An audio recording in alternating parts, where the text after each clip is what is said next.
We are in Sorbara. Sorbara is this very little town near Modena, about 20 kilometers far from Modena. Our focus is on Lambrusco of Sorbara. At some point, late 90s, we decided to try this 100% Sorbara grape. And actually, we were the first ones to try to vinify Sorbara separately.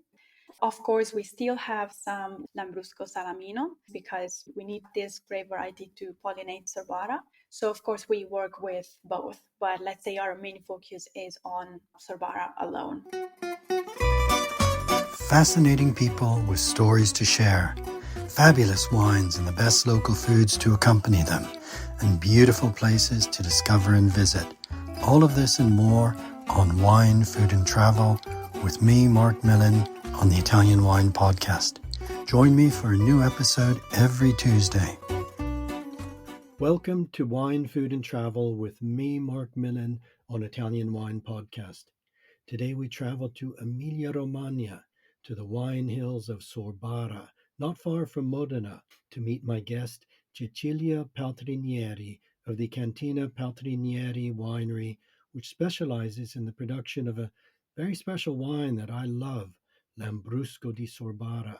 Buongiorno, Cecilia. How are you today? Is it a beautiful day in Sorbara? Hi, everyone. Yes, today is such a nice day, very sunny and warm. Yeah. So spring has arrived. It has arrived, yeah. Okay, that's great. It's not yet arrived here in England. A little bit chilly here, but I think we're getting there. You are in Emilia-Romagna, one of the great food regions known and loved around the world. People may not know Sorbara so well, a small town and a wine that isn't as widely known as it deserves to be. So before we talk about your family and about the wine, can you describe where you are, what the country's like, what the countryside looks like, so our listeners who are located all around the world can get a good visual impression of where you are? Yeah. Again, we are in Sorbara. Sorbara is this very little town near Modena, about 20 kilometers far from Modena. We live in a very wide plain, this is called Pianura Padana. So everything is pretty much very, very flat. We see the mountains, but they're very far from where we are. Actually, Sorbara is basically the narrowest point of land between the two rivers that flow in Modena. So, the territory that we have is, of course, very humid. And well, we are lucky because our soil is very rich in water and minerals, of course, too. But yeah, so we are in a, let's say, very like wide countryside. Yeah, that's where we are. Okay, well, that's great. And your family have been producing wine for 4 generations, is that right? Can you share your family story? Yeah, so I am the fourth generation. Everything started with my great grandpa in the 20s. He actually was a chemist, the first person in my family to ever go to university. We're talking about late 1800s, so going to university was like a huge deal. That probably meant that his family had quite a little bit of money. So having some money, they invested it in the land. So they started to buy some land to plant vineyards, of course. And they started to make wine really as a family tradition. So he would make wine with his kids. He had 5 kids. My grandpa was the youngest. And by the time that my grandpa grew up, let's say he realized that he wanted to make wine. Of course, times had really changed compared to what my great grandpa was facing. So basically, in the 60s, he decided to marry my grandma. They stayed in Sorbara to live, and basically, he inherited the small winery that his dad had built, and of course, some of the land. So in the 60s, this, let's say, it becomes a full-time job. And then my parents then took over in late 90s. My dad graduated from university, I think, in 1996. So that was the first, let's say, official harvest that he did in the winery. And then my mom joined a couple of years later. And then I started to work here about a couple of years ago. Yeah. Okay, so it's four generations now in this small town of Sorbara and cultivating a quite unique grape variety. Now, many people around the world will be familiar perhaps with Lambrusco, with various styles of Lambrusco and various colors of Lambrusco wine, but they may not have come across a Lambrusco di Sorbara, which is quite a unique grape variety. Can you tell us first, before we talk about the wines, let's just talk about this grape variety, Lambrusco di Sorbara. Yeah, everyone is pretty familiar with Lambrusco in general, like you said. What people not very often maybe realize is that Lambrusco is such a wide family of different grape varieties, you know. So I think it's definitely more interesting and better in general to then go deeper and like specify a particular grape variety that we're talking about, you know. So what we like to say here is actually using this metaphor by which Lambrusco would kind of be, you know, the family name, the last name for a family, okay? A family with like many, many kids. So if you just go by Lambrusco, of course, you're not saying much, okay? You're not identifying someone in particular, okay? So this is our way of saying that it's definitely more interesting to go deeper in this type of conversation, okay? And more specifically, because again, what people are usually familiar with is a type of Lambrusco that is usually very dark and maybe even a little bit sweet. What we do is actually quite the opposite. So Sorbara is instead very, very light and very acidic, very dry. So going back to this metaphor of the family, you know, what we like to say is that Sorbara is kind of like the, you know, the weird kid, like red-headed, blue eyes, and everyone else is like dark hair and brown eyes. This is because Sorbara is really, in this family, it really stands out for his unique color and very high acidity. These are the two main characteristics for this grape. You know, the color for this wine is really given by, of course, the color of the grape. Okay, so we're talking about a grape for which the berry has a very thin skin and very light per se. So of course, when we press the grapes to get the juice, we don't really get much color. Okay. And then the second characteristic, this very strong acidity, actually comes from a pollination problem that this grape has. So but we're basically talking about grape variety that is not able to self-pollinate. So basically the result is that not all of the berries in the single bunch mature all of the way up, okay? So you will have some berries that will mature because they will have the seed inside, but then you will have so many more berries that will be little because they will not ripe, they will not mature. Okay. So of course, when we harvest, it's not like you can really separate, you know, the mature berries from the not so matured ones. So of course we collect everything together and the result is a very strong acidity in the juice and then in the wine too, of course. Okay, that's really, really interesting. And I think it's very important for our listeners to understand exactly what you said, that Lambrusco is a family of grape varieties. There are many types, the Grasparosa, Maestra, Salamino. many, many different, and as you say, many different colors from the deepest reds that are almost a black to the very pale Lambrusco di Sorbara. Very interesting what you were saying about the self pollination, Cecilia. Lambrusco di Sorbara is almost like a wild grapevine, isn't it? And it needs to have some assistance with that pollination. Aren't other vines sometimes planted nearby to help assist with the pollination?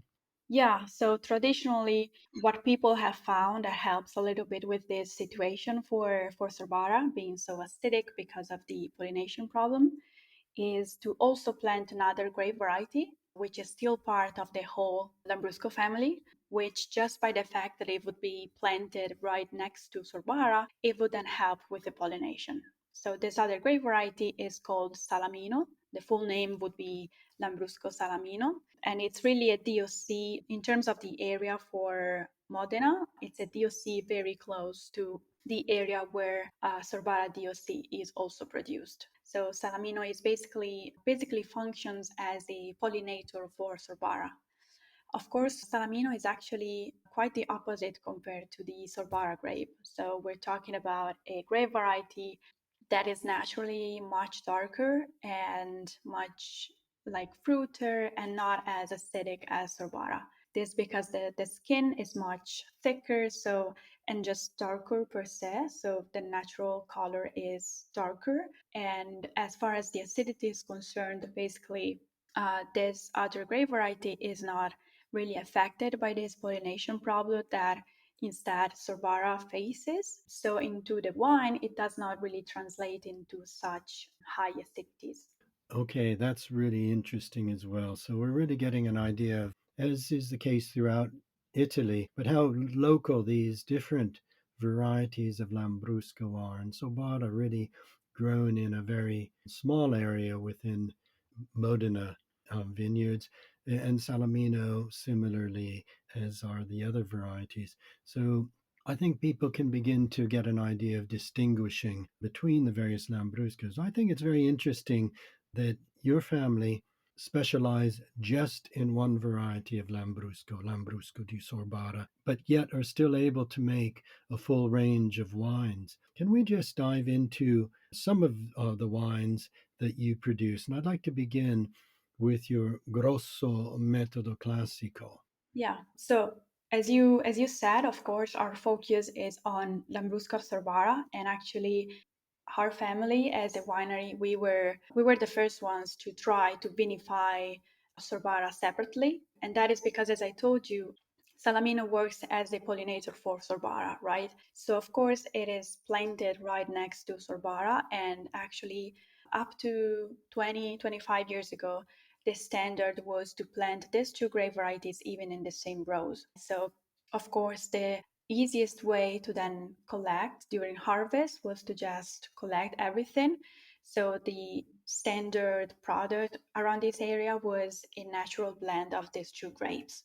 So, at some point, late 90s, we decided to try this 100% Sorbara grape path. Of course, we still have some Lambrusco vines because we need to have this grape variety to pollinate Sorbara. So, of course, we work with both, but let's say our main focus is on Sorbara alone. You mentioned Grosso. Grosso is our first metodo classico, so champenoise style. Grosso is 100% Sorbara grape, and as a metodo classico, basically we usually wait from 30 to 36 months before taking away the yeast, so in the bottle, and then so for example, we are selling Grosso Vintage 2021, degorged last summer, so in July 2024. Okay, so almost 3 years on the lease in the bottle. Grosso is our first spumante wines, Metodo Classico. And I think it was one of our ways of try to explain to people that this very strong acidity that really characterizes Sorbara. This is really what allows us to, I'd say, to experiment in time, to do such long fermentations, long aging into the bottle. And I think this is really what we like about Lambrusco di Sorbara, this very strong acidity. Okay, and what does making a metodo classico Lambrusco di Sorbara, what does that process give to the finished wine? Because I know you also make a Martinotti, and we'll talk about that in a bit. Yeah, I think it just gives so much complexity. The wine sets on the lees for 3 years. So you have all of that complexity given by the yeasts and this very long aging process. But then the yeast is taken away. So you still have a very smooth type of wine and very elegant too, I'd say. Of course, then the bubbles are very fine as being a spumante wine, and yeah, fine and elegant, of course. Okay, so a completely different wine then would be your Radice, which is fermented in the bottle as well, Yeah, but not by the metodo classico.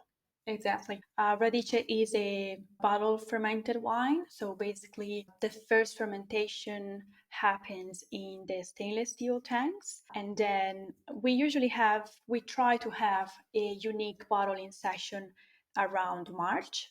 each year to bottle Radice before the second fermentation happens, so that the second fermentation entirely happens inside the bottle. Of course, once the wine is bottled, we don't really have any way of controlling the temperature there. And so any way of controlling the whole fermentation process, actually. So the second fermentation, so the one that gives the bubbles eventually, that will just happen in a very spontaneous and natural way inside the bottle as the temperatures outside rise, basically. Okay, so it's more of a pet nat style, would we say? Exactly. Yeah. So then the yeast remains inside the bottle once the fermentation is done, and we just sell it like this. So it's a cloudy, non-filtered type of wine. Okay, so very different for that to the elegant grosso, the metodo classico, but also your name is Radice. So this goes back to the family roots, to how wine was made by your great grandfather and perhaps your grandfather. Yeah, definitely. Actually, Radice for two reasons. I don't know if you remember the label for this wine, but it's an old map of where we are. Hmm. It was our way of saying, our roots are here. Okay, in the label you can actually recognize where the winery is, a way of saying we've been here for quite some time. And then the Okay. second reason is what you were saying, so really the tradition for this method. So of course, when my great grandpa and when my grandpa too, when they were making wine, stainless steel was not much of a big thing as it is today, right? So they would use concrete actually, but just for the first fermentation. So they would let the wine ferment for the first fermentation, so for the alcoholic fermentation in cement, and then they would bottle everything right away, just letting the second fermentation happen spontaneously during summer and spring.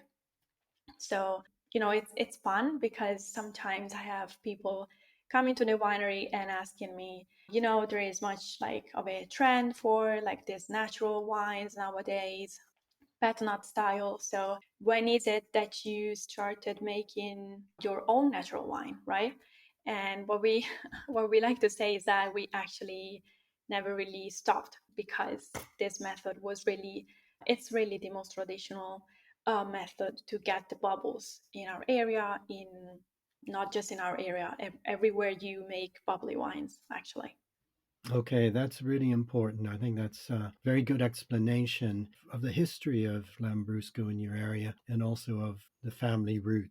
Another wine I'd like to hear about, and I'd even more like to taste it, is l'Eclisse. Yeah. L'Eclisse is 100% Sorbara, just like Grosso and just like Radice, actually. L'Eclisse is a long Sharma method. So I told you, nowadays, again, stainless steel is what is been used most of the times. So, of course, we use Sharma methods for some of our wines, Martinotti style. L'Eclisse is one of those. Instead of doing actually a standard Martinotti method, L'Eclisse is actually a bit longer, does a little bit of a longer fermentation because it stays in the tank in the autoclave for about 4 to 5 months. So it's a bit of a longer fermentation, and this, of course, means that the bubbles get, finer, more elegant, more persistent, generally speaking. So this, I think, has a little bit more of a structure to this wine, a more of a complex type of structure of body for this wine. And also, l'Eclisse is a cru, so we only use one specific parcel for this wine. Okay, so there's a more concentrated character of the Lambrusco di Sorbara coming from the cru, the single vineyard, but also from this lengthy period of secondary fermentation in the tank, Charmat or Martinotti method. Yeah. I was interested to see on your website that we're talking about one grape variety, Lambrusco di Sorbara, this pale variety of Lambrusco, making wines generally so much paler in color than the dense and deeper colors of some Lambruschi. But even within that, you have quite a range of colors yourself between your wines. There's Yeah. quite a palette of colors. Is that through a greater extract when you're vinifying, or does it vary from year to year? It does vary from year to year, that of course. Then I think what really plays a significant role here is specifically the second fermentation. So talking about the wines that we explored earlier, we summarize all of our, let's say, the methods that we use for the second fermentation. So the Martinotti style, bottle fermented, and metodo classico, right? So I think this second fermentation really is the one that plays a significant role. Just to give you an idea, the Charmat method wines that we make six of them, but four of them undergo a standard Martinotti method fermentation, so a couple of months in the tank. Then I told you about Leclisse that does instead from 4 to 5 months, and then we also have La Riserva, which is 12 months. So of course, with a longer fermentation, the color actually even decreases a little bit more, and of course the bubbles are affected too. Okay, okay. Well, that's a very good point. These three very distinctive ways of doing the secondary fermentation. Now, I know you produce more wines, quite a range, but I'd like to turn now to food because you are in one of the great food areas of Italy. Sorbara, of course, is just outside of Modena, which is a city of fast cars and slow food. We're in an area with some of the greatest and most outstanding food products that are known around the world. The food of your area is really made to be enjoyed with wines like Lambrusco di Sorbara, isn't it? Can you tell us about some of the foods that are really typical that every visitor that comes to Modena and to Sorbara should definitely try to taste and how they pair with your wines? Yeah, well, this area is food wise, okay, it's very known for usually very greasy type of food, very fatty. The salumi. Yeah, anything related to cold meats, but then also gnocco fritto, if you Oh, know yes. that. Yeah. So of course, this type of food pairs very, very well to Lambrusco, and especially Lambrusco di Sorbara. I say especially Lambrusco di Sorbara because given the super strong acidity that this wine has, that this grape variety has, this is really something that helps the mouth to be cleaned up when you eat something so fatty and so greasy again. So anything that has a little bit of greasiness would be super good with our wines. And actually, going a little bit farther from our region, I think these wines are very versatile, really because of this strong acidity that they have. We were quite surprised when we started to export. We were quite surprised to see that one of our biggest market is Canada, where fish consumption is pretty high, and that is really because well, the color of our wines definitely helps here. Okay, they're very light, so generally speaking, fish is paired with white wines, and our wines are very pale. But again, a very fatty fish, just like a tuna or salmon, they pair very well with our wines too, with Lambrusco di Sorbara in general. Okay, that's really interesting, and it is important to appreciate acidity and how it helps to really helps to pair. I'm thinking about that gnocco fritto. Yeah, It's a pasta dough that's deep fried. Is that right? yeah, exactly. Yeah. And then you would maybe have a slice of prosciutto di Modena or di Mhm. Parma with that, or some Yeah. culatello. So something to eat with your hands, and then have a glass of Lambrusco di Sorbara with. You also produce a very special product that is, again, very linked to Modena, also from grapes. Can you tell us about your acetaia? Yeah, we do have a small production for balsamic. For us, this really is kind of a niche production and product in general. So we only make the very aged one. The production for our balsamic started 60 years ago or so with my grandpa, and we never stopped ever since. So what we make is basically a almost a 60 years aged balsamic vinegar. So the full name would be aceto balsamico Tradizionale extra vecchio because it is aged more than 25 years. And yeah, it's my grandma taking care of this actually. I wish I could someday be as good as her in taking care of our balsamic. Of course, balsamic is a product starting from must, so from juice, so not really from wine. What grape varieties would you use for your aceto balsamico tradizionale? The tradition would be to use white grapes, and in our region, the most common one would be Trebbiano Modenese, which is again a white grape variety. And the reason why you would use this grape variety, well, white grape varieties in general, is that our region is known for wine, but mostly for red wine, right? So when people had some white grapes, they wouldn't use it for wine because they thought of it as kind of a second hand sort of grape variety. So instead, they would use that for balsamic, which being so aged, you cannot really tell, especially if you go very long with the aging of that product, you cannot really tell this the starting point, okay? Because every year it just concentrates so much, it becomes so thick, so it doesn't really matter that much which grape variety you are starting with. Okay, so this is the grape must which you then cook. Exactly. Yeah, you boil it. It's kind of like a Solera method for wine, meaning that balsamic is basically non-vintage type of product. So every year, fill again those little wooden barrels within which you still have some balsamic, but it evaporates during summer. So the portion that is missing, you use the previous vintage to top that off. Okay, starting with bigger barrels for the, Yeah. and then moving through different woods of smaller sizes. Yeah.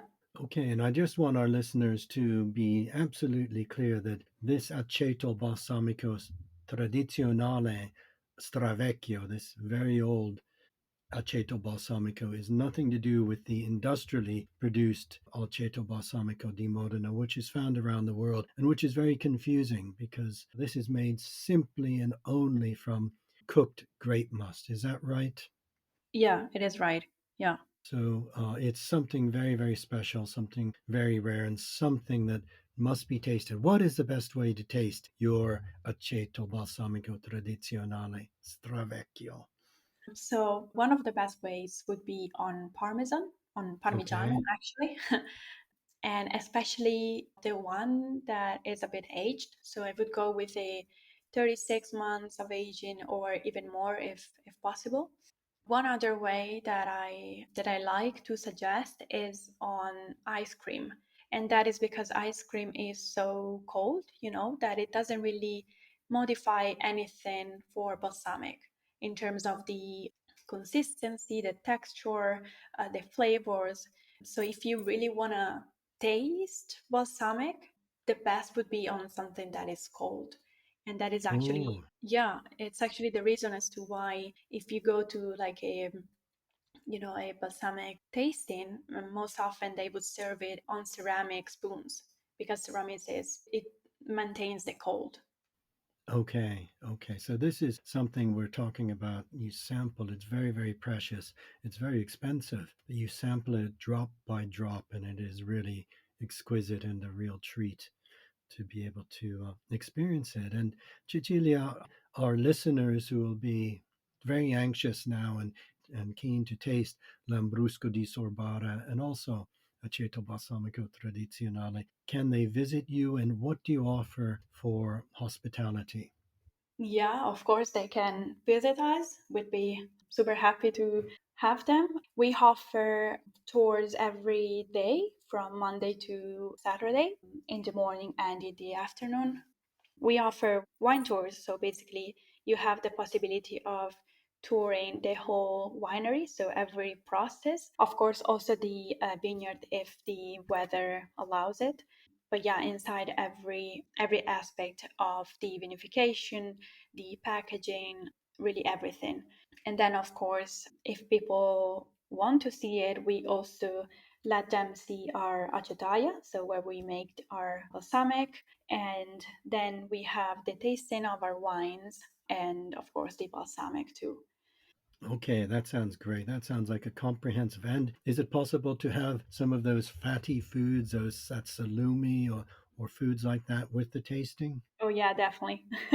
Yeah, that's a must, isn't it? Yeah. Yeah. Well, it sounds fabulous. Cecilia, it's been a real pleasure meeting you this morning, talking about Lambrusco di Sorbara, learning about it, because as I say, it's a Lambrusco that many listeners won't have sampled. This pale, delightful, quite gastronomic Lambrusco, very dry with this backbone of acidity that makes it such a great food wine. And you've really explained that story well, and also these different ways of secondary fermentation, the metodo classico, the secondary fermentation in the bottle, the pet nat style, and then of course the Martinotti method. So three very different ways to get different results, but all from the same grape variety. So thank you very much for sharing your story, your family story with us, and for being my guest. Thank you so much for inviting me. Good. Well, I hope to meet and I look forward to tasting your wines with you. Thank Grazie. you. Thank you so much. Bye. Thank you. Bye. Buona giornata. We hope today's episode of Wine, Food and Travel with me, Marc Millon, on the Italian Wine Podcast has transported you to somewhere special. Please remember to like, share, and subscribe wherever you get your pods. Likewise, you can visit us at italianwinepodcast.com. Until next time, chin chin.